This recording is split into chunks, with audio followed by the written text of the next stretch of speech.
نبی پاک علیہ السلام نے فرمایا جب تم استغفار کرتے ہو نا تو اللہ ہر مشکل سے نکلنے کے لیے تمہیں رستہ عطا فرماتا ہے، اور اللہ تمہیں وہاں سے رزق عطا کرتا ہے جہاں سے تمہارا کبھی گمان بھی نہیں گیا ہوتا۔ کبھی نہ توجہ کریں، جب پوری طرح ٹوٹ جائیں نا پھر توجہ کریں رب کی جانب، جب پوری کوشش کریں کام نہ ہو تو پھر بیٹھ جائیں اپنے مالک کی بارگاہ میں، مالک اسباب جمع کر لیے اب تو مدد فرما۔ جب پوری طرح حضرت ابراہیم علیہ السلام کے پاس مہمان بڑے آیا کرتے تھے، مہمان نواز بھی بڑے تھے، بغیر مہمان کے کھانا ہی نہیں کھاتے تھے، بڑے مہمان نواز تھے۔ تو قحط پڑ گیا مصر میں، غلہ ہی نہیں ملتا۔ حضرت ابراہیم کا ایک دوست تھا، آپ فلسطین میں تھے، وہ مصر میں تھا۔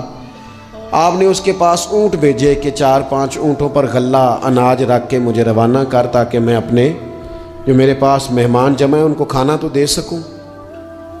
وہ اونٹ روانہ ہو گئے۔ حضرت حکیم الامت مفتی احمد یار خان صاحب رحمۃ اللہ لکھا ہے، چلے گئے اونٹ۔ اب مہمان جمع ہیں، ان کو بھی خبر دے دی گئی ہے کہ آپ فکر نہ کریں، غلہ مصر سے آنے لگا ہے، کھانا ملے گا۔ لیکن جب وہاں اٹھ گئے تو انہوں نے کہا قحط چونکہ بہت زیادہ تھا، اناج ساری ہم تقسیم کر چکے ہیں، اب تو ہمارے پاس غلہ نہیں ہے۔ وہ خالی آ گئے واپس۔ جب وہ خالی واپس آ رہے تھے نا اونٹ، تو جو آپ کے خدام لینے گئے تھے ان کے دلوں میں یہ خیال آیا کہ ہم اگر خالی واپس جائیں گے تو وہ جو مہمان ہیں وہ دیکھیں گے تو وہ تو بڑی آس امید لگائے بیٹھے ہیں کہ ہمیں آج کھانا ملے گا، تو وہ تو بیچارے مایوس ہو جائیں گے۔ انہوں نے اس طرح کیا کہ رستے میں کچھ ریت بھر لی ان بوریوں میں اور اونٹوں پہ ان کو رکھ لیا تاکہ پھر جا کے حضرت ابراہیم سے عرض کریں گے، وہ خود ہی لوگوں کو سمجھا دیں گے، ایسے خالی اونٹ لے جانا بہتر نہیں۔ حضرت حکیم الامت رحمۃ اللہ علیہ لکھتے ہیں کہ حضرت ابراہیم علیہ السلام آرام فرما تھے، خدام نے جا کے اندر جہاں وہ سامان رکھا جاتا تھا وہاں ریت سے بھرے ہوئے بوریے رکھ دیے، وہ چلے گئے۔ حضرت ابراہیم کی زوجہ جناب ہاجرہ اٹھی، انہوں نے کہا میں منہ کھولتی ہوں، گلے کا گندم پیستی ہوں، کھانا بنا کے دیتی ہوں۔ جب انہوں نے منہ کھولا نا اس کا، بوری کا، توڑے کا، اس بوریے کا، تو کہتی ہیں اتنی بہترین گندم نکلی کہ میں نے زندگی میں کبھی نہیں دیکھی تھی۔ پیسی گئی، پکائی گئی، کھانا چلنے لگ گیا۔ حضرت ابراہیم علیہ السلام بیدار ہوئے، دیکھا لنگر چل رہا ہے، مخلوق خدا کھا رہی ہے۔ دنیا آوے تے کھا کھا جاوے تے راضی ہوئے بلا، لوگ کھا رہے ہیں، چل رہا ہے سلسلہ۔ تو حضرت ہاجرہ، وہ خواتین گھر میں کچھ چیز آئے نا تو کہتی ہیں اس دفعہ چاول بڑے اچھے آئے، اس دفعہ گندم بڑی اچھی آئی، یا آٹا پس کے آیا، یہ بڑا عمدہ ہے۔ تو حضرت جناب ہاجرہ رضی اللہ تعالیٰ عنہ حاضر بارگاہ ہو کے عرض کرنے لگی، یہ جو آپ کا مصری یار ہے نا،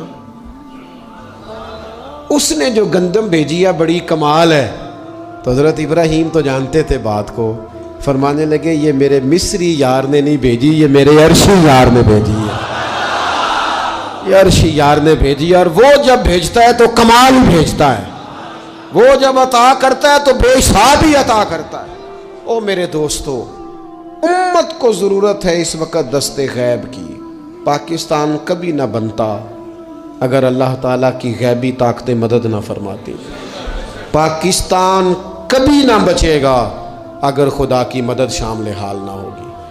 ہمیں اجتماعی طور پر رجوع اللہ کرنا ہے۔ ہمارے جتنی انفرادی مشکلات ہیں، ہم کسی تکلیف میں، دکھ میں مبتلا ہیں، اللہ کی طرف رجوع کریں، اپنے رب کی بارگاہ کی طرف رجوع کریں، اور جو ہمارے اجتماعی مسائل ہیں ان میں بھی اللہ کی بارگاہ کی طرف رجوع کریں۔ جب ہم یہ رجوع کریں گے مالک کے حضور تو پھر اللہ ہمارے لیے راستے واضح فرمائے گا۔ یہ رجوع کس طرح کیا جائے؟ میں نے اپنے ساتھیوں کے ذمے، بالخصوص جو یہاں خانقاہ شریف سے وابستہ ہیں، وہ اگر سمجھیں کہ میں حکم دے رہا ہوں تو اس کو حکم سمجھ لیں، اور باقی اگر احباب میری بہت زیادہ درد مندانہ گزارش سمجھیں تو یہ میری گزارش سمجھ لیں۔ 5 وقتہ نماز کے ساتھ کچھ تھوڑی سی عبادت رات کی ضرور شروع فرمائیں، 2 رکعت ہو جائے، لیکن رات کو تنہائی میں اپنے رب کی بارگاہ میں عبادت کے لیے ضرور حاضر۔